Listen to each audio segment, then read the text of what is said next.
Part 3 की starting में दिखाया गया कि पुराने टाइम की रीता डोहा के घर के बाहर आई तो वहीं अंदर डोहा अपने रूम में सो रहा था कि तभी अचानक उसे पता चल जाता है कि कोई आ रहा है, इसलिए उसने अपनी पोजीशन ले ली। फिर जब जैसे रीता ने उस पर अटैक किया तो वो इजीली उससे बच गया एंड साथ ही रीता के शोल्डर पर चाकू भी मारा। लेकिन जब जैसे ही उसने नोटिस किया कि ये तो वही लड़की है, इसलिए पूछने लगा कि आखिर तुम्हें यहाँ किसने भेजा है। तो तब वो बताती है कि मेरे पेरेंट्स ने, जिनको तुमने जान से मार दिया है। बाहर से डोहा के सर्वेंट्स पूछने लगे कि क्या अंदर सब ठीक है, तो तब वो बोलता है कि हाँ, और फिर तभी उसने रीता को बेहोश कर डाला। वह सुबह हुई जहाँ दिखाया गया कि रीता रूम में लॉक थी, जिसके पास डोहा आया और तलवार एंड कपड़े रख बोलने लगा कि तुम्हारे पास 2 ऑप्शन हैं, या तो मेरे हाथों मर जाओ या फिर अपनी जिंदगी को एक और मौका दो। तो तब रीता कहती है कि अपनी बातों से मुझे अपमानित करने की जरूरत नहीं, मुझे पता है कि तुम मुझे जान से मारने वाले हो, इसलिए देर मत करो और मुझे मार डालो। तो तब डोहा बोला कि अगर मुझे तुम्हें जान से मारना होता तो मैं तुम्हें कल रात ही जान से मार डालता, लेकिन अब अगर मैं तुम्हें चॉइस दे रहा हूँ तो इसे जिंदगी का दूसरा मौका समझ के एक्सेप्ट कर लो। तो तब रीता काफी ज्यादा सोचने के बाद कपड़े चूज कर लेती है, जिसे देख वो उसे गुड गर्ल बोलने लगा। पहले प्रेजेंट में दिखाया गया कि जुनहो का मैनेजर डोहा की कंप्लेंट मिनहो और उसके लॉयर से कर रहा है कि आप लोग प्लीज मेरी बात का यकीन करो, जुनहो बिल्कुल बदल चुका है, यानी वो पहले वाला जुनहो रहा ही नहीं। कि तभी डोहा भी वहां आ गया, जो कि सेम जुनहो के स्टाइल में बात करने लगा ताकि लोगों को यकीन दिला सके कि वही पुराने वाला जुनहो है। इसलिए मैनेजर सरप्राइज रह गई कि क्या सच में तुम पहले वाले जुनहो बन चुके हो, इसलिए डायरेक्ट उसको हक कर लेते हैं, जिन्हें देख मिनो और उसका लॉयर दोनों खुश होने लगे। मगर तभी डोहा का मैनेजर बोला कि ऐसे ही हंसते रहो ताकि इन लोगों को मुझ पर शक ना हो, क्योंकि तुम्हारी ही हेल्प से मैं रियल जुनहो बन सकता हूँ। तो ये सुन मैनेजर शॉक हुए कि क्या रियल जुनहो। तो तब डोहा उन्हें हंस के दिखाने लगा, जिसके बाद मैनेजर सदमे में वापस नीचे बैठ जाते हैं। तो तब डोहा अपने भाई से एक फेवर मांगता है कि आप प्लीज आज के इवेंट में रीता को भी लेकर आना। जिसके बाद अब हम प्रीमियर इवेंट देखते हैं, जहां हिस्टोरिकल ड्रामा की पूरी कास्ट का इंटरव्यू लिया जा रहा था। तो तब मिनहो प्रॉमिस के अकॉर्डिंग रीता को भी यहाँ ले आया, जिसे देख डोहा खुश हो जाता है। और फिर जब उससे उसके दोबारा जिंदा होने पर क्वेश्चन किया गया तो तब वो सभी के सामने रीता को पॉइंट कर थैंक्स करने लगा, ये बताकर कि आज मैं जिंदा हूँ तो सिर्फ रीता की वजह से, इसलिए प्रॉमिस करता हूँ कि इस अपॉर्चुनिटी को वेस्ट नहीं जाने दूंगा। तो तब ये बात सुन सभी लोग रीता को देखने लग जाते हैं, यानी सारा फोकस उस पर चला गया। इसलिए ये चीज़ ये सियोल को बिल्कुल अच्छी नहीं लगी कि किसी और लड़की को ज़्यादा अटेंशन मिल रही है, इसलिए वो तभी गुस्से से चली जाती है। सीन कट हुआ और अब हमें दिखाया गया कि डोहा, जो कि अपने मैनेजर के साथ था, कि तभी ये सियोल उससे मिलने आई, ये बोलते हुए कि कैसे हो तुम जुनहो, आज हम दोनों अपने ब्रेकअप के बाद फर्स्ट टाइम मिल रहे हैं। तो ये सुन पहले तो वो कंफ्यूज होने लगा कि आखिर ये लड़की कौन है। कि तभी उसे जुनहो की मेमोरीज से पता चला कि ये लड़की जुनहो की गर्लफ्रेंड रह चुकी है, जिसके पीछे वो पागल था और बचकानी हरकतें किया करता था। इसलिए प्रेजेंट में डोहा इन मेमोरीज को याद कर हैरान रह गया कि क्या सच में जुनहो इस लड़की के पीछे इतना ज़्यादा पागल था। इसलिए तभी ये सियोल को फुल इग्नोर कर यहाँ से चला जाता है, जिसका फर्स्ट टाइम ऐसा बिहेवियर देख ये सियोल शॉक रह गई कि आखिर इसे हो क्या गया है जो इसने मुझे इग्नोर किया। इसलिए वापस अपने रूम आकर बहुत ही ज्यादा गुस्सा करने लगी कि आखिर ये जुनहो का बच्चा खुद को समझ क्या रहा है, यानी जो पहले मेरे पीछे आगे पीछे डॉग की तरह लगा रहता था वो एकदम ही शेर कैसे बन गया। और वहीं दूसरी तरफ रीता, जो कि अभी तक इवेंट में है एंड रिपोर्टर्स से छुप कर जा रही थी, कि तभी वो एक जगह छुप गई क्योंकि रिपोर्टर्स उससे तरह तरह के क्वेश्चंस कर रहे हैं। मगर जब जैसी उसने वहां डोहा को देखा तो तब वो काफी बुरी तरह शॉक रह गई, इसलिए पूछने लगी कि तुम यहाँ क्या कर रहे हो। डोहा बोला कि तुम्हें फॉलो। तो तब रीता समझाती है कि देखो मैं एक फायर फाइटर हूँ, इसलिए तुम्हारी जान बचाना मेरा फर्ज था, ना कि ये कोई बड़ी बात है, इसलिए तुम प्लीज पब्लिक में मेरा नाम मत लाओ। तो ये सुन डोहा डायरेक्ट रीता के क्लोज होने लगा, ये देखने की वो उसे पीछे करती है कि नहीं। बट रीता ने ऐसा किया नहीं, क्योंकि वो मन ही मन सच में जुनहो की बिग फैन है। इसलिए डोहा यहाँ उसे किस तो करता नहीं, बल्कि लाइट ऑन कर पीछे हो गया, क्योंकि उसे बस यही चेक करना था कि क्या रीता को प्यार के जाल में फंसाया जा सकता है। लेकिन अब क्योंकि यहाँ रीता काफी अजीब फील करने लगी, इसलिए तभी वहां से चली गई, लेकिन अपना पर्स यहीं पर भूल गई। तो वहीं अगर बात की जाए टाई की, तो वो बहुत ही ज़्यादा परेशान है प्रीमियर इवेंट की वीडियोस देख देख कर, क्योंकि मेन रोल उसी का होता अगर जुनहो बीच में नहीं आता। इसलिए यहाँ वो गुस्से से काफ़ी बुरी तरह चिल्लाने लगा। नेक्स्ट डे हम देखते हैं कि रीता जुनहो की वीडियोस देख रही है, ये सोचते हुए कि पता नहीं जुनहो कल मेरे इतने क्लोज क्यों हुआ था, मगर फिर तभी कहती है कि मैं बार बार इसी के बारे में क्यों सोच रही हूँ। और फिर इवेंट प्लेस वालों को कॉल कर अपने बैग के बारे में पूछने लगी, जो कि खो चुका है। बट वो बैग और किसी के पास नहीं बल्कि डोहा के पास था, जिसने बहुत चेक किया लेकिन उसे उसमें वो तावीज़ नहीं मिला जो कि उसे चाहिए, यानी जो रीता को प्रोटेक्ट करता है। इसलिए नेक्स्ट सीन में अपने मैनेजर से उस मॉन्क का पता लगवाने को बोलने लगा जिससे रीता बचपन में मिली थी। बट मैनेजर गुस्सा हो गया कि तुम ये क्या बार बार रीता रीता करते रहते हो, क्या तुम्हें अपने काम की बिल्कुल फिक्र नहीं? ऐसी कल तुमने सारी मीडिया के सामने उसे इंट्रोड्यूस करा दिया था। तो तब डोहा गुस्से से मैनेजर के पास आया, ये कहकर कि मैंने तुम्हें लास्ट टाइम भी समझाया था ना कि मुझसे चिल्लाकर बात मत करना, वरना मैं तुम्हें जान से मार डालूंगा।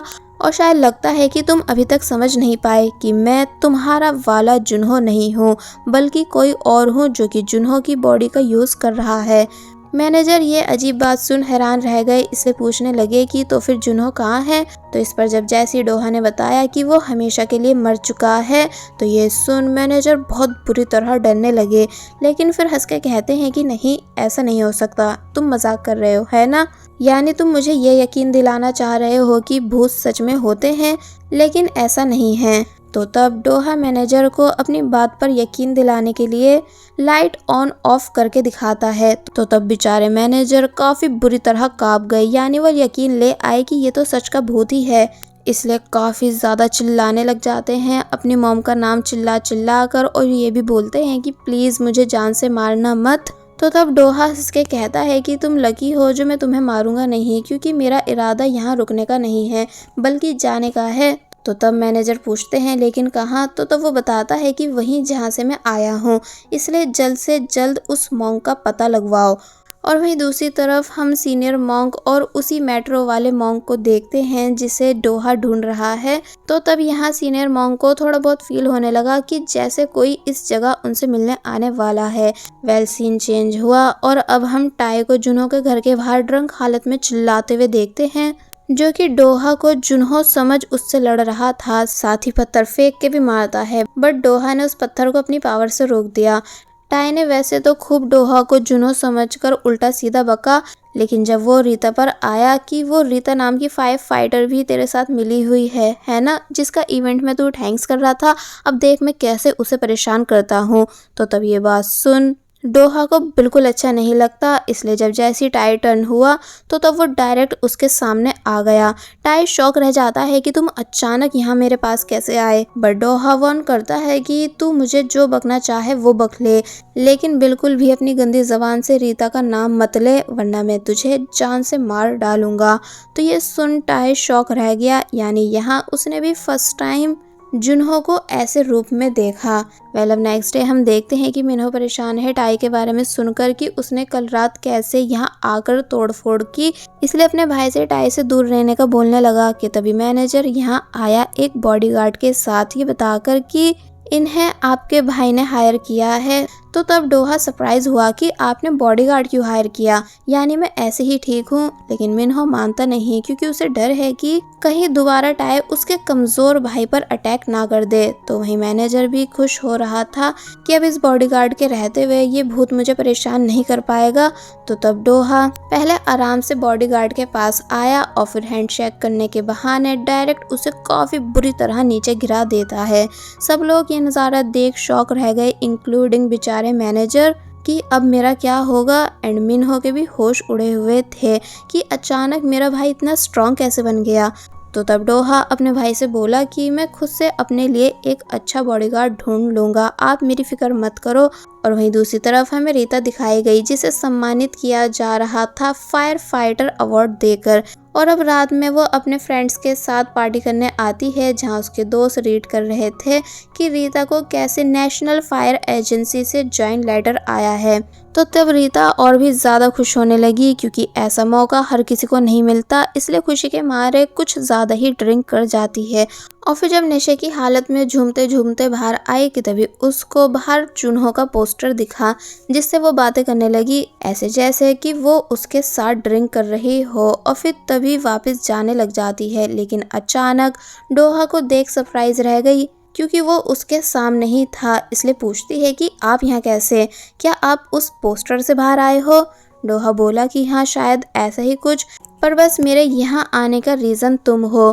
तो तब रीता उसे इमेजिनेशन समझ आगे जाने लगी, बट डोहा ने उसे जाने नहीं दिया, बल्कि रिक्वेस्ट की कि रीता उसकी बॉडीगार्ड बन जाए। तो ये सुन वो शॉक रह गई कि क्या बॉडीगार्ड, वो भी तुम्हारी? तो तब वो बोला कि हाँ, बट रीता बताती है कि पर मैं ये जॉब नहीं कर पाऊंगी, क्योंकि मैं चाह रही हूँ नेशनल फायर एजेंसी ज्वाइन करने, जो कि मेरे लिए एक बहुत ही बड़ा चांस है। तो तब डोहा कहता है कि नहीं, तुम नहीं जा सकती, यानी मैं तुम्हें जाने ही नहीं दूंगा। रीता पूछने लगी लेकिन क्यों, यानी क्या तुम मुझसे इस चीज़ की बैट लगा रहे हो? चलो तो फिर देखते हैं कि हम दोनों में से कौन जीता है। तो तब रीता की ये बात सुन डोहा को एक बार फिर पुरानी रीता याद आई, जिसने भी सेम ऐसे ही कहकर उससे बैट लगाई थी। बट डोहा प्रेजेंट में बोलता है कि चाहे कुछ भी हो जाए, मैं तुम्हें खुद से दूर होने नहीं दूंगा। तो ये सुन रीता सरप्राइज रह गई, यानी कंफ्यूज होने लगी कि ये अचानक मुझ में इतना इंटरेस्ट ले क्यों रहा है। और फिर तभी सीन चेंज हुआ एंड अब दिखाया गया कि डोहा घर पर है एंड चलते हुए कुछ सोच रहा था कि कैसे उसने भी सालों पहले इसी तरह रीता से बैट लगाई थी, जो कि ये थी कि डोहा बिग स्टोन्स पर चलते हुए बिल्कुल भी पीछे मुड़ के नहीं देखेगा, पर अगर उसने देख लिया तो तब रीता हमेशा के साथ उसके साथ रहेगी। जबकि डोहा ये चाहता है कि वो यहाँ से चली जाए, इसलिए कहने लगा कि मैं बिल्कुल भी टर्न नहीं होऊंगा।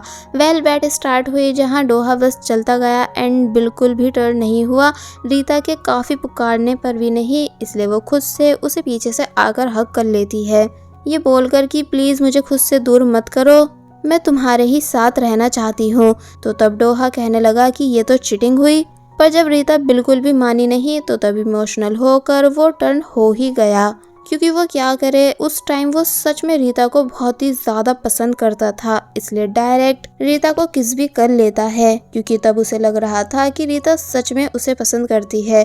बट अब प्रेजेंट में वो ये सब याद कर काफ़ी ज़्यादा उदास होने लगा। इसलिए कहता है कि जैसे लास्ट टाइम तुमने चीटिंग करके मुझे रोका था, वैसे ही अब मैं तुम्हें रोकूंगा, फिर चाहे मुझे उसके लिए कुछ भी क्यों ना करना पड़े। और बस फिर इसी सीन के साथ पार्ट 3 यहीं पर एंड हो जाता है। There was a time when you had me falling to the ground.